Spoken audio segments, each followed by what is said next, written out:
to meet a name lost to most history books, Pindiki Bahubalendra.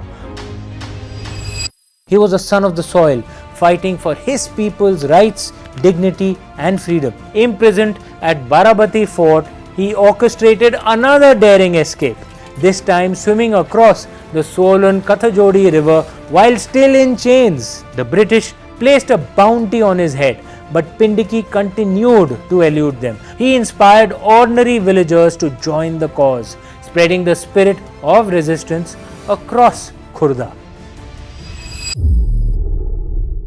Namaste and welcome to another episode of the Did You Know series from the Immortal India podcast. Today we talk about another unsung hero of India's past.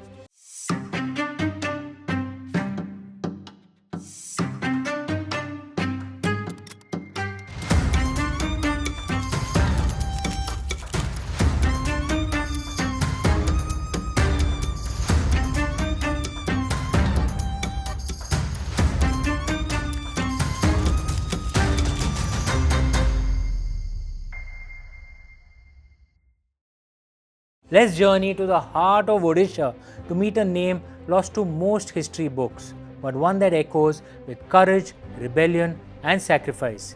Pindiki Bahubalendra. Picture the late 18th and the early 19th centuries. The British India Company's grip is tightening across India, and in the small villages of Odisha, unrest is brewing. Long before the bugles of the Independence War of 1857 echoed across India, a different storm was already brewing in the heart of Odisha. The world remembers the revolt of 1857 as the first war of Indian independence. But nearly 40 years earlier, the earth trembled beneath the feet of the Paikas, Odisha's fierce warrior militia. These weren't just men angered by unfair taxes or foreign rules. No, the Paikas rose not merely in protest but in defense of something far deeper. Their dharma, their king, their sacred soil and the very heartbeat of their way of life.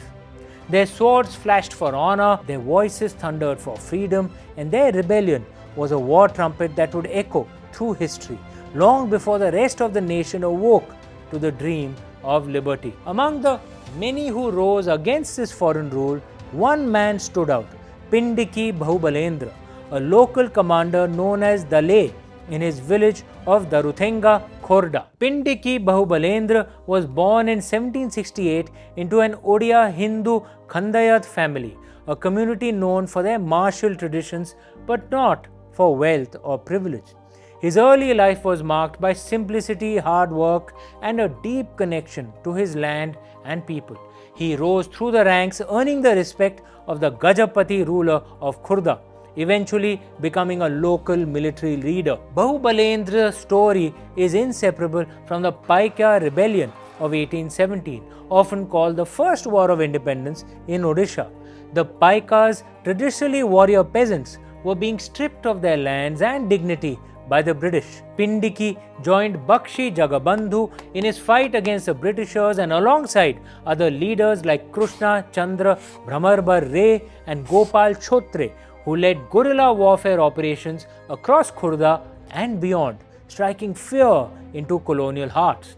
He organized guerrilla attacks, looting government treasuries and disrupting colonial administration. He inspired ordinary villagers to join the cause, spreading the spirit of resistance across Khurda. The British quickly recognized Pindiki Bahubalendra as a formidable leader and a high-profile threat. His strategic raids and ability to unite villagers made him a central figure in the Paika Rebellion. Determined to put an end to his resistance, they captured him and sentenced him to life imprisonment, a fate meant to break his spirit and serve as a warning to others.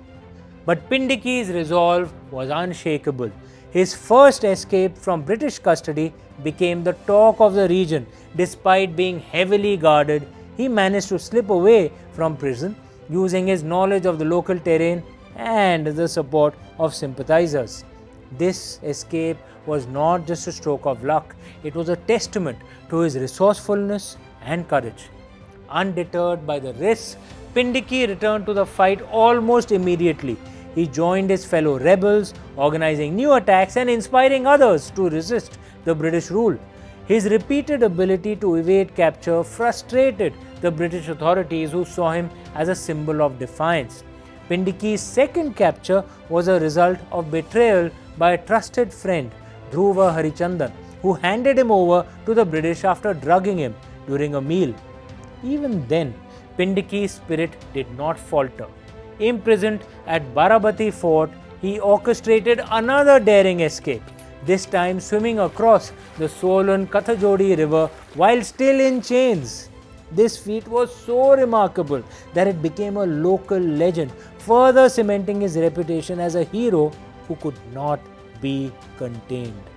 Each escape only strengthened his legend and emboldened his followers. The British placed a bounty on his head, but Pindiki continued to elude them, moving from village to village, always just out of reach.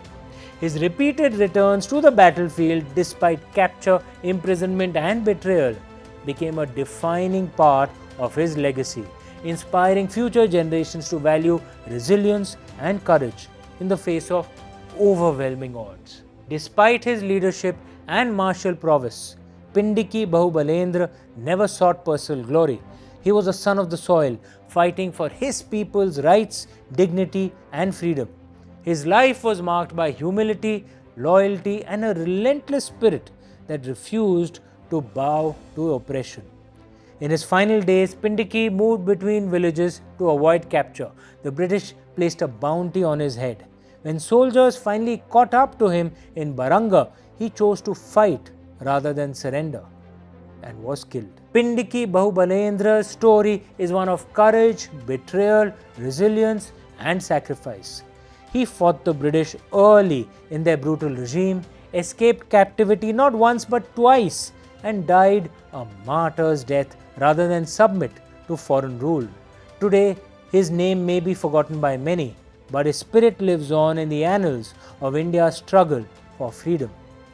So the next time you hear about heroes of Indian independence, remember Pindiki Bahubalendra, the forgotten lion of Odisha. And you know, I had spent my childhood in Odisha. I had studied there in Utmal English Primary School in a small place called Kansbahal in western Odisha. But I was never taught about Pindiki Bahubalendra. How many other such forgotten heroes are there in India? Those who fought against foreign invaders but were ignored by a post-independence Marxist historians. Please comment below on any other heroes or heroines that you guys think we should cover in our podcast. Thank you for joining us on this journey. Stay tuned for more stories of India's lost legends. And if you like this episode, hit like and subscribe below so that you can receive notifications when the next episode launches. And of course, share this video with your friends as well. Thank you. Namaste. Jai Hind.